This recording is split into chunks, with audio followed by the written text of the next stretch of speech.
Forget everything you thought you knew about inflation. The next crisis won't just empty your wallet, it could break the entire system. I've got one mission right now. Explain inflation fast. And not just the definition we're talking about, what it is and why it's going crazy. I spent years being in the game. I've read the boring papers. I've dined with experts.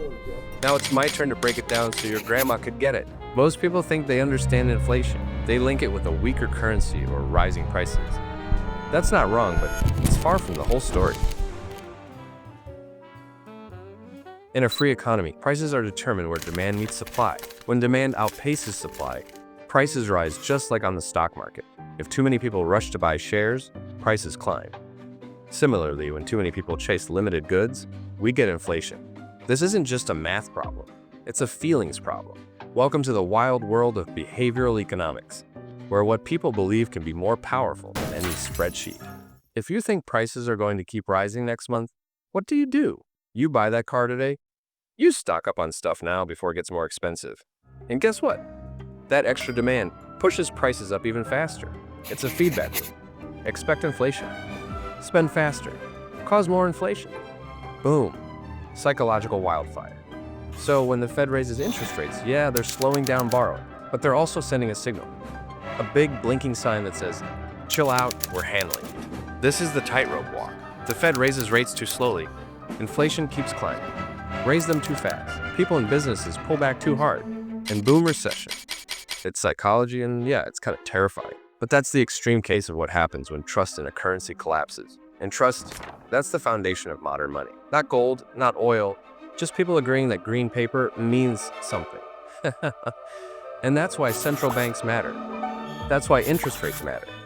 Because behind all the charts and buzzwords and finance jargon, it's just people.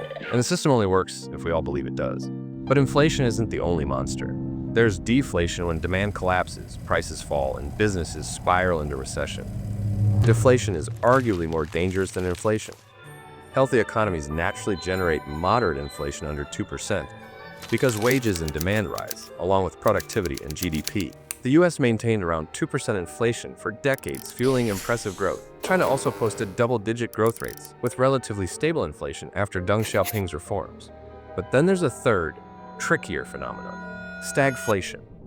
Stagflation is when inflation continues, but growth stalls. Prices go up, but productivity doesn't. It's the worst of both worlds. Why talk about all this now? This is how bubbles form. It happened in the 1920s before the Great Depression. Stock prices skyrocketed. Americans were spending like never before, sometimes on black market money. Everyone was buying real estate, stocks, cars. Then came the crash.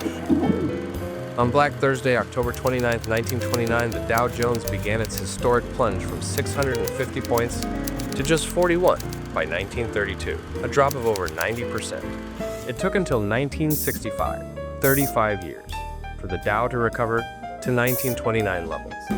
We're again seeing signs of inflation. Consumer prices are rising, industrial product prices are up, and even core inflation, excluding energy and food, is climbing. In the US, housing alone accounts for 40% of measured inflation, and housing markets are surging again.